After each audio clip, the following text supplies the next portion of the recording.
Hello everybody, you're most welcome on my channel Farhan sir creative classes. और मैं Farhan sir हूँ और आज मैं आपको केमिस्ट्री का पहला lesson matter in our surrounding के बारे में बताऊंगा, जिसमें हमारे आज के टॉपिक्स हैं definition of vaporisation and boiling and factor effect the vaporisation, मतलब वो कौन कौन से फैक्टर्स हैं जो वेपोराइजेशन को प्रभावित करते हैं, different between boiling and evaporation, और बॉइलिंग और इवेपोरेशन के बीच में क्या फर्क होता है। इस इवेपोरेशन काजेस कूलिंग, क्या इवेपोरेशन की वजह से ठंडक भी होती है, इवेपोरेशन को हम वाष्पीकरण भी कहते हैं, क्या वाष्पीकरण के कारण या भाप बनने के कारण कूलिंग भी होती है, ठंडक भी होती है। तो इसके बारे में आज मैं आपको सारी चीज़ें क्लियर करूँगा। बट उससे पहले मुझे ये कहना है कि अगर मेरा वीडियो आपको अच्छा लगा हो तो उसको लाइक करें, शेयर करें, सब्सक्राइब करें, और सब्सक्राइब करने के बाद जो बगल में बेल आइकॉन बजी हुई है उसको दबा दें ताकि सबसे पहले नोटिफिकेशन आपके पास पहुंचे। तो चलिए अब हम स्टार्ट करते हैं अपने आज के वीडियो पर। हमारा पहला टॉपिक है इवेपोराइजेशन। इवेपोराइजेशन है क्या? The process of liquid changing into vapours even below its boiling point is called evaporation. यानी ऐसी कोई भी प्रक्रिया जिसमें कोई भी पदार्थ, कोई भी लिक्विड, कोई भी द्रव क्या होता है, वो भाप बनता है लेकिन बॉइलिंग पॉइंट से नीचे। बॉइलिंग पॉइंट जैसे वाटर है, मेरे पास ये एक बर्तन है जिसमें मैंने ये पानी रखा हुआ है, क्लियर। अब यहाँ पर सूरज चमक रहा है, ये अब इसकी रोशनी यहाँ पर आकर के पड़ रही है, तो क्या होगा कि ये पानी भाप बनेगा, ये पानी भाप बन के ऊपर उठेगा, ठीक है। तो ये प्रक्रिया हमारी क्या कहलाएगी, ये इवेपोराइजेशन कहलाएगी। और पानी 100 डिग्री पर बॉयल होता है, 100 डिग्री पर, ठीक है ना। 100 डिग्री पर पानी बॉयल होता है यानी उबलता है और तब भाप बनती है। बट यहाँ पर जो प्रोसेस हो रहा है वो 100 डिग्री के नीचे है। किसी भी डिग्री पर, किसी भी टेम्परेचर पर आपका पानी इवेपोराइज हो सकता है, ठीक है। ये है आपका प्रोसेस कि किस तरीके से पानी भाप बनता है और उसको हम इवेपोराइजेशन कहते हैं। यानी 100 डिग्री के नीचे किसी भी टेम्परेचर पर पानी अगर भाप बनता है तो उसको क्या बोलते हैं, इवेपोराइजेशन बोलते हैं, क्लियर। अब आते हैं बॉइलिंग, मींस उबलना। The process of liquid changing into vapour at a specific temperature is called boiling. कोई भी लिक्विड, कोई भी द्रव जब किसी खास टेम्परेचर जिस पर उबलता है, उस टेम्परेचर पे जब वो उबलना शुरू होता है और उसमें से भाप वगैरह निकलती है, बबल्स बनते हैं, तो क्या कहलाता है, बॉइलिंग कहलाता है। बॉइलिंग मीन्स उबलना, किसी चीज का उबलना। जैसे फॉर एग्जांपल यही पानी मैंने यहाँ पर रखा, अब इसके नीचे मैंने एक बर्नर जला दिया है, ये बर्नर है, इसमें साथ जल रही है। अब जब ये इसको गर्म करेगा तो इसमें से बहुत तेजी के साथ जो है भाप निकलेगी और ये पूरा पानी खोलेगा, ऊपर नीचे होगा। ये बल्क प्रोसेस है, पहले पूरे लिक्विड में होगा, तो ये क्या कहलाएगा, ये बॉइलिंग कहलाएगा। तो अभी मैंने आपको बताया कि बॉइलिंग में क्या चीज़ है और आपको जो है ये इवेपोराइजेशन क्या चीज़ है। अब हमें ये जानना है कि आखिर वो कौन कौन से कारण हैं जिनकी वजह से इवेपोराइजेशन तेज होता है या धीमा होता है, ठीक है। तो आइए हम उस इफेक्ट के बारे में बात करते हैं। पहली चीज़ है टेम्परेचर। टेम्परेचर मीन्स तापमान। किसी भी चीज़ का तापमान, ये टेम्परेचर आप जितना ज़्यादा बढ़ाएं, जितना इंक्रीज करेंगे, उतना ही जो है आपका इवेपोरेशन ज़्यादा होगा। और हम टेम्परेचर बढ़ाएंगे कैसे, सीधी सी बात, उसको हीट देंगे, उसको गर्म करेंगे। जितना ज़्यादा वो गर्म होगा उतना ज़्यादा वो इवेपोरेट होगा। तो वही लिखा है, the rate of evaporation increases on increasing the temperature of liquid by giving heat.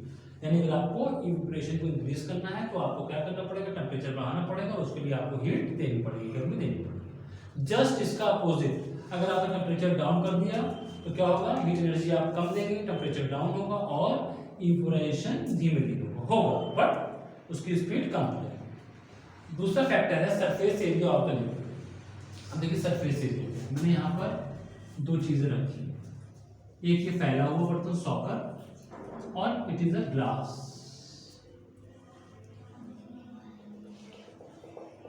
अब यहां से सन, सूरज की रोशनी दोनों पर पड़ रही है, इस पर भी पड़ेगी और इस पर भी पड़ेगी। बट अब फर्क देखिए, इसका सरफेस एरिया चौड़ा है, फैला हुआ है, ठीक है, सरफेस एरिया बड़ा है, और इसका सरफेस एरिया यानी सतह छोटी है। तो सूरज की ज्यादातर रोशनी इस पर आकर पड़ रही है और इस पर कम रोशनी पड़ रही है, ठीक है।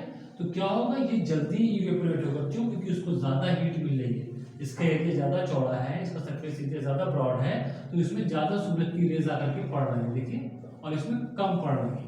तो जितनी ज्यादा हमें सूरज की रोशनी या ये कह लीजिए कि हीट मिलेगी, जितनी जल्दी इसका सरफेस जो है वो हीट होगा और इवेपोरेशन जो है धीरे धीरे बढ़ जाएगा। बट यहाँ पर क्या हो रहा है, उल्टा हो रहा है, बहुत थोड़ी सी हीट मिलेगी, तो इवेपोराइजेशन तो इसमें होगा बहुत धीरे धीरे, क्लियर, और यहाँ पर तेज होगा, यहाँ पर धीरे धीरे। तो ये इफेक्ट पड़ता है, जितना बड़ा सरफेस एरिया होगा जितना ज्यादा इवेपोरेशन, और जितना छोटा सरफेस एरिया उतना कम इवेपोराइजेशन, ठीक है। तो इससे ये भी एक इफेक्ट है। The rate of evaporization increases on increasing the surface area of liquid. किसी भी लिक्विड का सरफेस एरिया जितना ज्यादा बड़ा होगा उतना ही ज्यादा उसमें इवेपोरेशन होगा, और जितना ही छोटा होगा उतना ही कम इवेपोरेशन होगा। तीसरी चीज आती है humidity of air. Humidity means हवा में पानी की कितनी मात्रा है।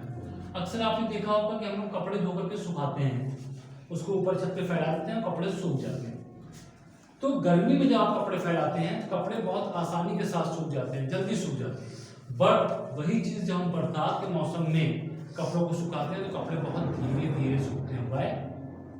क्योंकि हवा में नमी, ह्यूमिडिटी का मतलब होता है नमी, हवा में नमी बढ़ जाती है बरसात के दिनों में, और गर्मी के दिनों में हवा सूखी रहती है, उसमें नमी बिल्कुल नहीं रहती। तो वो क्या करती है, वो जब कपड़ों से टकराती है तो उनके अंदर की जो पानी है उसको अपने अंदर एब्जॉर्ब कर लेती है। अब बारिश में क्या होता है, पहले से हवा में नमी है, पानी है, तो बहुत ज्यादा पानी आपका एब्जॉर्ब नहीं कर पाती कपड़ों से, इसीलिए क्या होता है कि हवा जो गर्मियों में चलती है उसमें कपड़े जल्दी सूखते हैं, और हवा जो बरसात के मौसम में चलती है उसमें कपड़े जल्दी नहीं सूखते। क्यों? क्योंकि उसमें ह्यूमिडिटी होती है, पहले से ही वाटर रहता है, तो और वाटर वेपर को एब्जॉर्ब नहीं कर सकता है। तो with the humidity of air is low, अगर हवा में पानी की मात्रा कम है, नमी की मात्रा कम है, then the rate of evaporization is high. तो क्या होगा, पानी जल्दी भाप बनेगा, यानी भाप बनने की जो स्पीड है वो बढ़ जाएगी। जबकि इसके जस्ट अपोजिट, अगर ह्यूमिडिटी हवा में ज्यादा है, हाई है, तो क्या होगा, इवेपोराइजेशन का रेट, इवेपोरेशन का रेट क्या होगा, वो घट जाएगा, यानी धीरे धीरे होगा। और चौथा इफेक्ट है विंड स्पीड। जितनी तेज हवा चलती है, ठीक है, उतनी तेज इवेपोरेशन होता है। आप कभी भी देखिए, हम पोछा वगैरह लगाते हैं, कुछ भी करते हैं, अक्सर पंखा चला देते हैं। क्यों? क्योंकि पंखे की हवा से सारी जमीन जल्दी से सूख जाती है।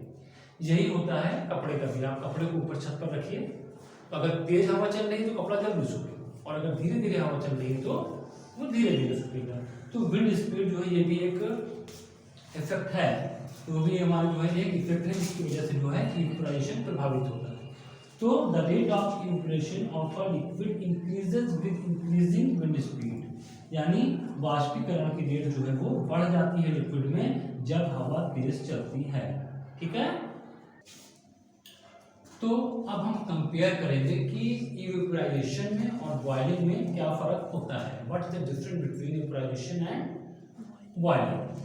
पहली चीज जो इसकी डिफिनेशन ही आप देख लीजिए, the process of liquids change into vapour at a specific temperature is called boiling. किसी खास टेम्परेचर पे जब कोई लिक्विड, किसी खास टेम्परेचर पे जब कोई लिक्विड जो है वो लिक्विड से वाष्प यानी भाप बनता है तो क्या कहलाता है, बॉइलिंग कहलाता है, ठीक है। जैसे वाटर, वाटर का बॉइलिंग पॉइंट 100 डिग्री सेल्सियस है। 100 डिग्री सेल्सियस पर जैसे ही हम पानी को गर्म करेंगे तो क्या होगा, बॉइलिंग शुरू हो जाएगी, बबल्स बनेंगे, पानी ऊपर नीचे भागेगा, उसकी काइनेटिक एनर्जी बढ़ जाएगी, और बहुत रैपिडली, बहुत तेजी के साथ जो है वो भाप बननी शुरू हो जाएगी। बट इवेपोराइजेशन में क्या होता है, the process of liquid change into vapour even below the boiling point is called evaporation. यानी ऐसा कोई भी टेम्परेचर जो 100 डिग्री से कम हो, 90 डिग्री हो, 70 डिग्री हो, 85 डिग्री हो, ऐसा कोई भी टेम्परेचर जो 100 डिग्री से कम है और उस पे जब लिक्विड गर्म होकर भाप बनता है, ठीक है ना, सिर्फ भाप बनता है, तो उसको क्या कहते हैं उसको हम कहते हैं इवेपोरेशन। दूसरा फर्क है टेम्परेचर का। बॉइलिंग जो होती है वो उसी खास टेम्परेचर पर होती है जो मैंने आपको बताया था 100 डिग्री, इसी को हम बॉइलिंग पॉइंट भी बोलते हैं। जब पानी 100 डिग्री सेल्सियस पे पहुंचेगा टेम्परेचर, तभी पानी बॉयल होना शुरू होगा, उससे पहले पानी बॉयल नहीं होगा। हर लिक्विड का अपना अलग अलग होता है बॉइलिंग पॉइंट, वाटर का 100 डिग्री सेल्सियस। जबकि इवेपोराइजेशन जो होता है वो किसी भी टेम्परेचर पर जो कि बॉइलिंग पॉइंट से नीचे होता है, यानी 100 डिग्री से कम होता है, किसी भी पॉइंट पर क्या हो सकता है, इवेपोरेशन हो सकता है, पानी भाप बन सकता है या लिक्विड भाप में चेंज हो सकता है, अपनी स्टेट चेंज कर सकता है। बबल्स, जब भी आप पानी को खौलाते हैं, मान लीजिए हमारा बर्तन है, इसमें आपने पानी को खौलाना शुरू किया, इसको बॉयल करना शुरू किया, क्या होगा, बबल्स बनेंगे, बबल्स इस तरह से बबल्स बनेंगे। बट जब हम पानी को इवेपोरेट करते हैं, जब पानी इवेपोरेट होता है तो उसमें बबल्स बिल्कुल नहीं बनते हैं, वो अपने आप धीरे धीरे भाप बन जाता है। और ये किस तरह का प्रोसेस है, it is a rapid process, बहुत तेजी के साथ भाप बनती है, बहुत तेजी के साथ पानी खौलता हुआ इवेपोरेट होता है, लिक्विड से गैस में बनना शुरू हो जाता है। जबकि आपकी इवेपोरेशन में हमें मालूम ही नहीं पड़ता है कि पानी कब भाप बन के उड़ा। आप चाय बगल में बैठे हैं, जैसे मैंने एक ये लिया है, ये एक बर्तन है, इसमें पानी भरा हुआ है, यहाँ से सूरज की रोशनी में इसमें पड़ रही है और आप देख रहे हैं, आप वहाँ पे बैठे हुए रहेंगे तब भी आपको मालूम नहीं पड़ेगा कि कितना पानी भाप बन के उड़ गया है। ये कैसा प्रोसेस है, एक स्लो प्रोसेस है जिसमें पानी धीरे धीरे भाप बन के उड़ता है, इवेपोरेट होता है। क्लियर? अब फेनोमेना, ये किस तरह का फिनोमिना है, ये बल्क फिनोमिना है। बल्क मीन्स जो सारे लिक्विड में होता है, तो सारे लिक्विड से नीचे से लेकर ऊपर तक भाप यहाँ से नहीं उठती है, भाप नीचे से उठनी शुरू होती है, बिल्कुल नीचे से, पूरे में से, ऑल टोटल कंप्लीट लिक्विड में से जो है भाप बन के ऊपर उड़ेगी। जबकि आपका जो इवेपोरेशन है उसमें क्या होगा, उसमें सिर्फ और सिर्फ सरफेस से यानी ऊपरी सतह से जो है पानी भाप बनेगा। जैसे मान लेते हैं कि मेरा एक तालाब है, इसमें पानी भरा हुआ है, तो क्या हम इसको हीट करते हैं, क्या नीचे कोई चीज जला के इसको हम हीट करें तो पानी जो भाप बन के उड़े? नहीं, ये सूरज चमक रहा है, इसकी रोशनी पड़ रही है और इसमें से पानी भाप बन करके उड़ेगा। तो सिर्फ सतह, ये सूरज की रोशनी किसको गर्म करेगी, सिर्फ इतने हिस्से को गर्म करेगी, ठीक है। तो यही का पानी भाप बन करके ऊपर उड़ेगा और नीचे का पानी ठंडा रहेगा। जब ये पूरा पानी यहाँ से हट जाएगा तो फिर नीचे का ठंडा पानी ऊपर आएगा, फिर धीरे धीरे वो गर्म होगा और फिर भाप बन के उड़ेगा। Clear? Energy, boiling occurs using the internal energy of the system. अब देखिए ये इवेपोराइजेशन है और ये बॉइलिंग। बॉइलिंग में क्या होता है, हम इसको गर्म करते हैं किसी चीज को, ठीक है।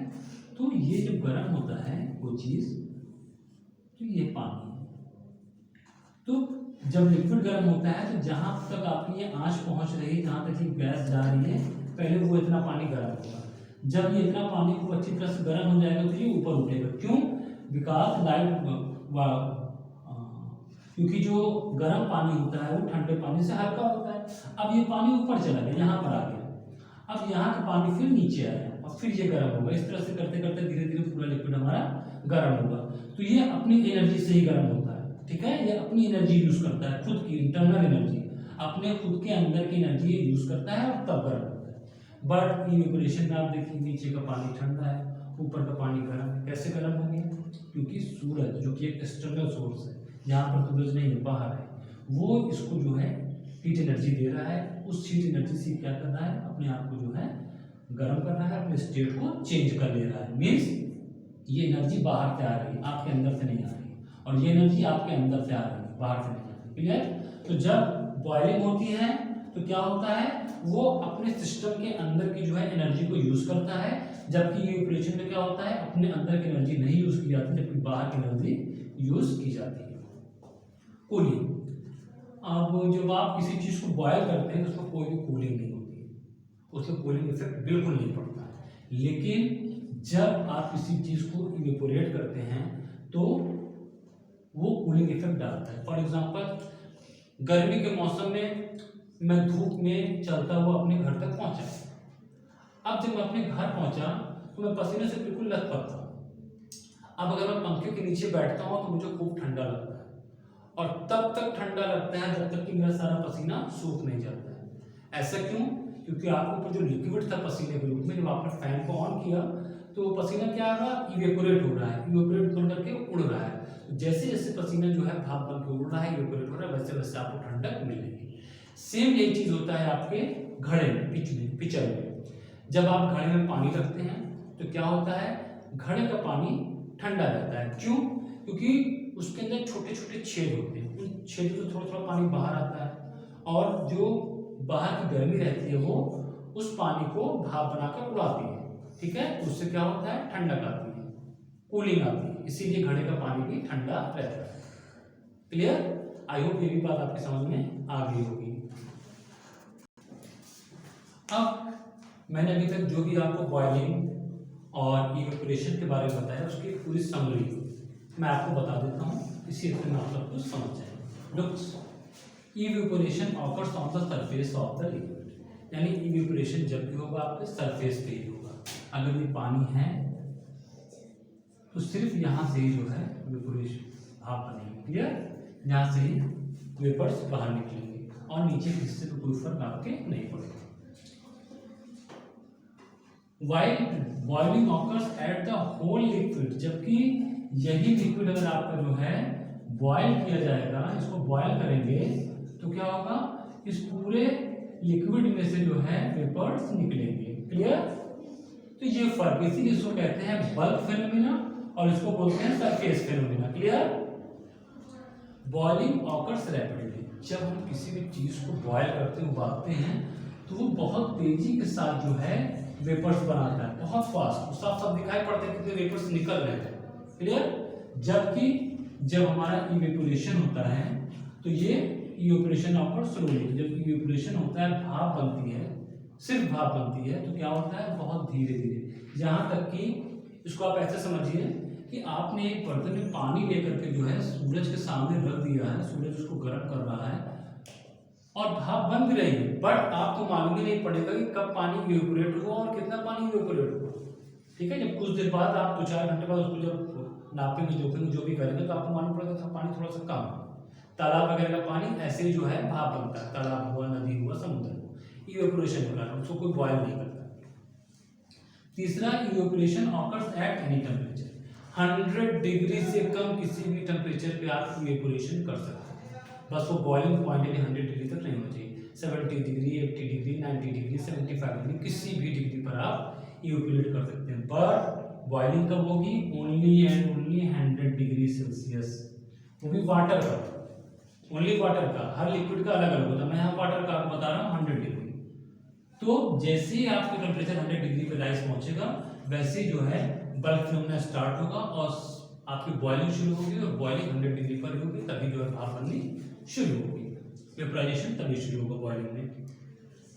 In boiling the motion of particle is fast. हाँ, एक चीज और, जब भी आपने देखा होगा कोई चीज खोलती है तो लिक्विड्स ऊपर से नीचे, नीचे से ऊपर, इस तरह से भागते हैं, ऊपर नीचे करते रहते हैं। ऐसा क्यों होता है? क्योंकि जब आप किसी लिक्विड को गर्म करते हैं तो उसके अंदर की काइनेटिक एनर्जी बहुत ज्यादा बढ़ जाती है, और जब काइनेटिक एनर्जी बढ़ती है तो वो बड़ी स्पीड के साथ ऊपर नीचे चक्कर लगाते रहते हैं। ठीक है, तो जो हमारे पार्टिकल्स रहते हैं छोटे छोटे, उनकी जो है स्पीड बढ़ जाती है। जबकि इवेपोरेशन में क्या होता है, सिर्फ ऊपर का इतना हिस्सा, ये देख रहे हैं, ये इतना हिस्सा जो है आपका वो हीट होता है, यानी गर्म होता है, और सारा हिस्सा ठंडा रहता है। तो जो हिस्सा गर्म हुआ रहता है उसके पार्टिकल्स फास्ट, तेजी के साथ जो है चलते हैं, क्योंकि उनकी काइनेटिक एनर्जी बढ़ गई है। जबकि नीचे के जो थे वाटर वेपर्स आपको दिखाई पड़ रही है, पानी दिखाई पड़ रहा है, ये तो ठंडा है ना, और इनकी काइनेटिक एनर्जी कम है, तो इनकी स्पीड भी कम है। तो हम कह सकते हैं जब वेपोराइजेशन होता है तो कुछ पानी जो होता है, कुछ जो पार्टिकल्स होते हैं उनकी स्पीड तेज हो जाती है जो ऊपर रहते हैं, और कुछ की स्पीड धीमी रहती है जो नीचे रहते हैं और ठंडे। Clear? There is formation of bubbles, और जब भी आप चीजों को उबालेंगे उसमें बबल्स जरूर बनेंगे, बॉइलिंग में बबल्स जरूर बनते हैं। जबकि इवेपोरेशन में ऐसा कुछ भी नहीं होता है, आप किसी भी चीज को इवेपोरेट करेंगे तो बबल्स नहीं बनेंगे, बट जब आप किसी चीज़ को उबालेंगे, उसको बॉयल करेंगे तो हमेशा बबल्स बनेंगे, फॉर्मेशन में आएंगे।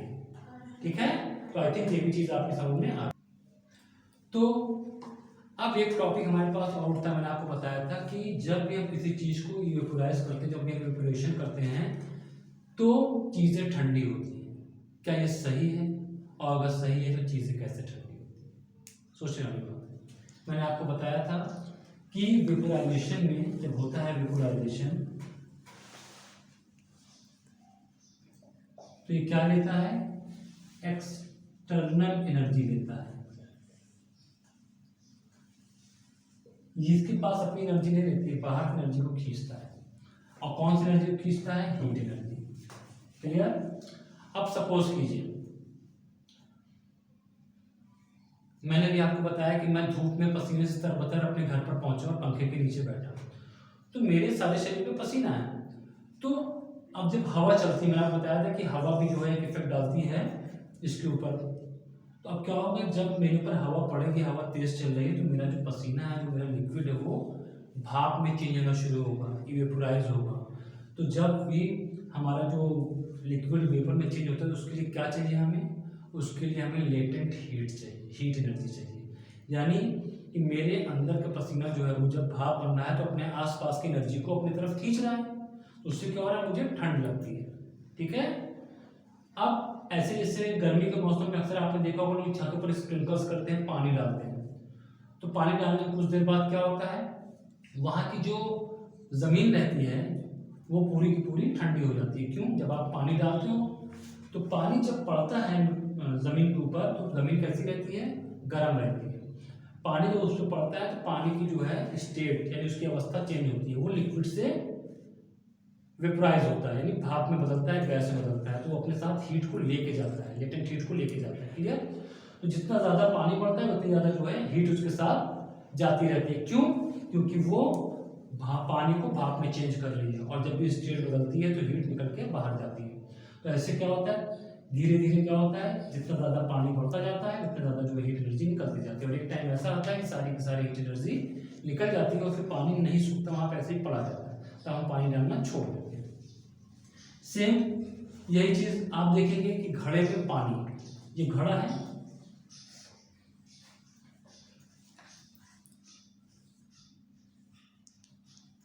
ये घड़ा है मान लेते हैं। अब इसके अंदर पानी भरा हुआ है। अब देखिए यहाँ पे छोटे छोटे पोर्स होते हैं, लुक्स, यहाँ पर छोटे छोटे पोर्स होते हैं। तो क्या होता है, इन पोर्स में से पानी थोड़ा थोड़ा करके बाहर आता रहता है इस तरह से। और या फिर हम क्या करते हैं, इसके चारों तरफ कपड़ा लपेट देते हैं, गीला कपड़ा, पानी से भीगा हुआ कपड़ा लपेट देते हैं। अब यहाँ पे सन है, ठीक है। अब ये सन की रेज इसके ऊपर आकर पड़ती है तो ये क्या करती है, इस पानी को हीट करती है, गर्म करती है। तो जब ये पानी गर्म होगा तो क्या होगा, ये लिक्विड से वेपर बन जाएगा, और जब भाप बन के उड़ेगा तो यहाँ की जितनी भी हीट है वो अपने साथ लेकर के जाएगा। तो यहाँ का हिस्सा क्या होगा, वो ठंडा हो जाएगा। ठीक है, यही वजह है कि आपके पिक्चर के अंदर यानी इस घड़े के अंदर पानी हमेशा ठंडा रहता है। क्यों? क्योंकि इसकी सारी एनर्जी जो है, जो पोर से पानी निकला उसके साथ साथ चली गई है, जिसको हम लेटेंट हीट। क्लियर? यही वजह है कि जब इवेपोरेशन होता है तो आपके आसपास का सारा सराउंडिंग बिल्कुल ठंडा हो जाता है। क्यों? क्योंकि ये एक्सटर्नल हीट मांगता है। भाई इसको अगर जो है पानी से भाप बनना है, उसको क्या करना पड़ेगा, उसको हीट एनर्जी चाहिए। अब मैंने कोई वहाँ पर ये ऐसे तो रखा नहीं कि मेरे पास एक बीकर उसके नीचे मैंने कुछ जलाया हुआ है, कुछ भी नहीं है। तो ये हीट पाएगा कहाँ से? ये अपने आसपास की इतनी गर्मी, इतनी हीट उसको अपने पास खींचेगा और उसी को यूज करके लिक्विड से वेपर में चेंज होगा। इसीलिए क्या कह सकते हैं कि इवेपोरेशन की वजह से कूलिंग होती है। Evaporation causes cooling. इवेपोरेशन जो है वो ठंडा करता है। क्यों करता है? ड्यूरिंग इवेपोरेशन जब भी वाष्पीकरण होता है, भाप बनती है, तो क्या होता है, जो पार्टिकल्स होते हैं लिक्विड के, वो अपने आसपास की हीट एनर्जी को एब्जॉर्ब करते हैं, अपने अंदर लेते हैं फ्रॉम द सराउंडिंग, अपने आसपास के वातावरण से, to regain the loss during evaporation, जो कि उन्होंने जो क्या किया था, इवेपोराइजेशन के दौरान खो दी थी। जितनी जिनकी हीट एनर्जी निकली थी उतनी हीट एनर्जी को अपने पास खींचेंगे। द एब्जॉर्प्शन ऑफ हीट, तो जब आपके आसपास की हीट उनके अंदर एब्जॉर्ब हो जाएगी सराउंडिंग की, तो क्या होगा, जाहिर सी बात है, जब सारे सराउंडिंग की हीट मैंने खींच ली अपने पास, तो सराउंडिंग तो अपने आप कूल हो जाएगा। इसीलिए देखिए जब हमको बाहर बैठना रहता है तो घर वाले क्या कहते हैं, भाई बाहर पानी का छिड़काव कर दो। पानी का छिड़काव करने से क्या होता है, कुछ देर बड़ी गर्मी लगती है, फिर धीरे धीरे सारी चीज़ें ठंडी हो जाती है। ऐसे कैसे होता है, ऐसा लेटेंट हीट की वजह से भी होता है। तो जब भी यूटिलाइजेशन होगा तो उसकी वजह से ठंडक जरूर होगी। आई होप ये बात समझ में आ गया होगा। Thank you.